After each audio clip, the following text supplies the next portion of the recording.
সুপ্রিয় কাতার প্রবাসী ভাই ও বোনেরা, আসসালামু আলাইকুম। আশা করি সবাই যে যেখানে আছেন, যে অবস্থায় আছেন, সবাই সুস্থ ও ভালো আছেন। এই ভিডিওর মাধ্যমে প্রথমে আলোচনা করব কাতারে একদিনে ২৬ জন বিদেশ ফেরত করোনায় আক্রান্ত হয়েছেন। এরপর আলোচনা করব করোনায় ৮ মাসে কাতার ছেড়েছেন ১৫,০০০ প্রবাসী। এরপর আলোচনা করব পাসপোর্ট তথ্য বদলাতে চাই ১৫,০০০ প্রবাসী। এরপর আলোচনা করব কাতারের ফ্লাইট সম্পর্কে নতুন ভিসার আপডেট। চেঞ্জ হওয়ার জন্য আবেদনের মেয়াদ ৩৫ দিন হলেও যদি অ্যাপ্রুভাল না আসে তখন যা করতে হবে।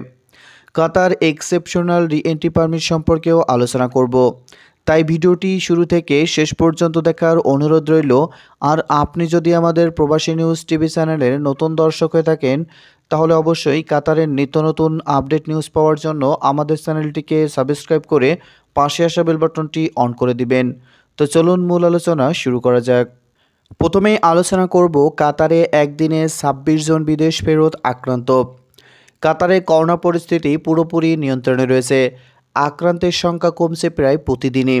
কাতারে গত ২৪ ঘন্টায় ৮,৯২৯ জনের করোনা টেস্ট করা হয়েছে। এই নিয়ে এখন পর্যন্ত কাতার স্বাস্থ্য কর্তৃপক্ষ মোট ১১,৪৫,৮৩৩ জনের স্বাস্থ্য নমুনা পরীক্ষা করেছে। আজ মঙ্গলবার কাতার স্বাস্থ্য মন্ত্রণালয় জানায়, গত ২৪ ঘন্টায় নতুন করে করোনা ভাইরাসে আক্রান্ত হয়েছেন ১৫১ জন। এদের মধ্যে ১২৫ জন কাতারে বসবাসরত ছিলেন এবং ২৬ জন সম্প্রতি বিদেশ থেকে ফিরে এসেছেন। বর্তমানে কাতারে মোট আক্রান্ত রয়েছে ২,১১২ জন। অন্যদিকে সুস্থ হয়ে উঠেছেন ২০০ জন। ফলে কাতারে এখন পর্যন্ত করোনায় আক্রান্ত হওয়ার পর মোট সুস্থ ব্যক্তির সংখ্যা ১,৩৮,৯১৯ জনে পৌঁছালো। এদিকে গত ২৪ ঘন্টায় কাতারে কারোর মৃত্যু হয়নি। এখন পর্যন্ত কাতারে করোনায় মৃত্যুবরণ ব্যক্তির সংখ্যা যা ছিল তাই আছে ২৫১ জন। কাতারে করোনাজনিত কারণে বিভিন্ন হসপিটালে চিকিৎসাধীন আছে ২৫০ জন। অসুস্থদের মধ্যে আইসিইউতে মোট চিকিৎসাধীন রয়েছে ২২ জন। এদিকে করোনায় ৮ মাসে কাতার ছেড়েছেন ১৫,০০০ প্রবাসী। কাতার ও কুয়েত সহ বিশ্বের ২৮টি দেশ থেকে গত ৮ মাসে ৩,২৬,৭৫৮ জন প্রবাসী শ্রমিক দেশে ফিরেছেন। তাদের মধ্যে ২,৮৭,৪৮৪ জন পুরুষ ও ৩৯,২৭৪ জন নারী। এদের মধ্যে ৫৬% বেশি কর্মী মধ্যপ্রাচ্যের দুটি দেশ কাতার ও কুয়েত থেকে ফেরত এসেছেন। এপ্রিল থেকে নভেম্বরে এই ৮ মাসে তারা দেশে ফিরেছেন। শাহজালাল আন্তর্জাতিক বিমানবন্দরে প্রবাসী কল্যাণ ও বৈদেশিক কর্মসংস্থান মন্ত্রণালয়ের প্রবাসী কল্যাণ ডেস্ক থেকে এইসব তথ্য জানা গেছে। মহামারী করোনা ভাইরাসের কারণে কর্মহীন হয়ে কিংবা চাকরির মেয়াদে শেষ হওয়ায় অধিকাংশ কর্মী দেশে ফিরে এসেছেন। এছাড়া কেউ কেউ বিভিন্ন মেয়াদে কারাভোগ করে আউটপাসের মাধ্যমে কিংবা ভিসার মেয়াদে না থাকায় সাধারণ ক্ষমার আওতায় দেশে ফিরে এসেছেন। কাতার থেকে দেশে এসেছেন প্রায় ১৪,৯১১ জন। এদিকে পাসপোর্টে তথ্য বদলাতে চায় ১৫,০০০ প্রবাসী। পাসপোর্টে নিজের নাম, পিতার নাম, বয়স, ঠিকানা সহ বিভিন্ন তথ্য সংশোধন ও পরিবর্তন চেয়ে বিদেশে বাংলাদেশের মিশনগুলোতে ১৫,১০১ জন প্রবাসী আবেদন করেছেন।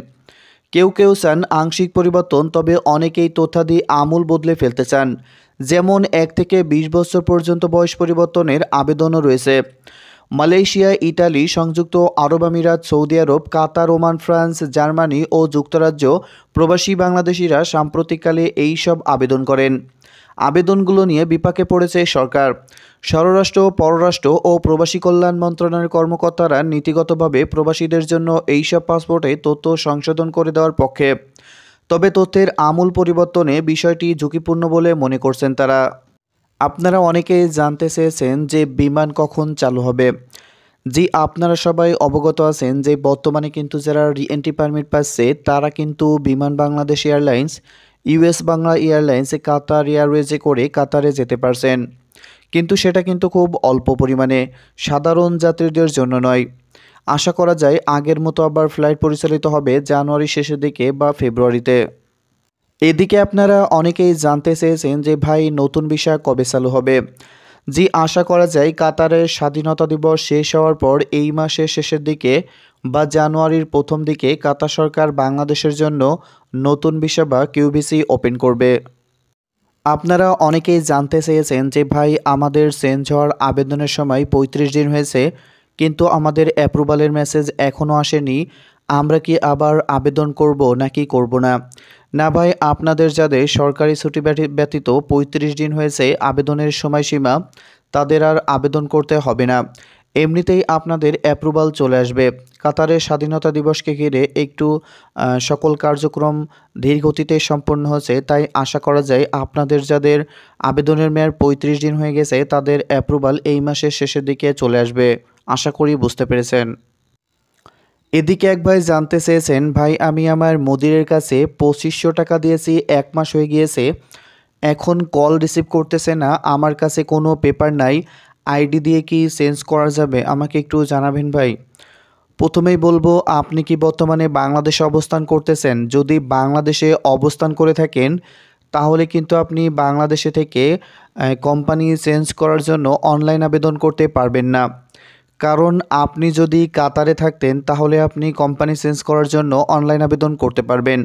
আর অনলাইন আবেদন করার জন্য আপনার কপিলের বা মুদিরের কাছ থেকে কিন্তু অনুমতি নিয়েই চেঞ্জ হওয়ার জন্য আবেদন করতে হবে।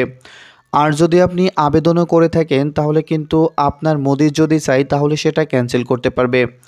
আর এক কথায় বলতে চাই, যদি আপনি বাংলাদেশ থেকে চেঞ্জ হতে চান বা চেঞ্জ হওয়ার জন্য যদি আবেদনও করেন তাহলে কিন্তু আপনি চেঞ্জ হতে পারবেন না। প্রথমে আপনাকে কাতারে আপনি যে কোম্পানিতে কাজ করতেন সেই কোম্পানিতে যাওয়া লাগবে, তারপরে সেই কোম্পানি থেকে কিন্তু আপনাকে চেঞ্জ হতে হবে। আশা করি বুঝতে পেরেছেন। এক ভাই জানতে চেয়েছেন, ভাই আমি 22/2/2020-এ বাংলাদেশে আসলাম, আমি কি এখন কাতারে ফিরে আসতে পারবো, জানাবেন কি? জি ভাই, আপনি অবশ্যই কাতারে ফিরে আসতে পারবেন। তার জন্য আপনার প্রয়োজন হবে এক্সেপশনাল রি-এন্ট্রি পারমিট। আপনি কাতারে যে কপিল বা মুদিরের আন্ডারে কাজ করতেন সেই কপিল যদি আপনার জন্য এন্ট্রি পারমিটের আবেদন করে থাকে কাতার সরকারের কাছে, আর যখন আপনি সেই এক্সেপশনাল রি-এন্ট্রি পারমিটটি পাবেন তখনই কিন্তু আপনি কাতারে আসার যোগ্যতা অর্জন করবেন। তার আগে কিন্তু আপনি কাতারে আসতে পারবেন না। তো বন্ধুরা, এই ছিল এখনকার মতো কিছু আপডেট নিউজ। নিউজটি যদি ভালো লাগে তাহলে অবশ্যই একটি লাইক করে দেবেন। আর আপনি যদি আমাদের প্রবাসী নিউজ টিভি চ্যানেলের নতুন দর্শক হয়ে থাকেন তাহলে অবশ্যই কাতারের আপডেট নিউজ পাওয়ার জন্য আমাদের চ্যানেলটিকে সাবস্ক্রাইব করে পাশে আসা বেল বাটনটি অন করে দেবেন। পরবর্তী কোনো আপডেট নিউজ নিয়ে হাজির হব। সেই পর্যন্ত সবাই সুস্থ ও ভালো থাকুন। ধন্যবাদ।